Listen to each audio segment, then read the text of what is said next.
আশা করি সকলে ভালো আছেন। এটা হচ্ছে মুন্সিগঞ্জ জেলা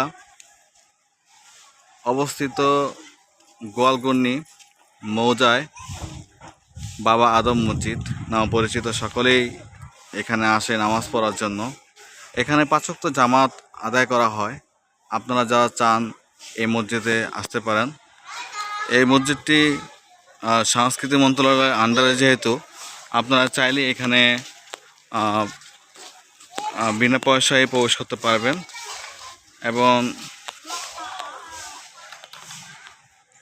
মসজিদটি দেখতে অনেক সুন্দর, মনোমুগ্ধকর পরিবেশ রয়েছে। আশেপাশে অনেক বাড়িঘর হয়েছে।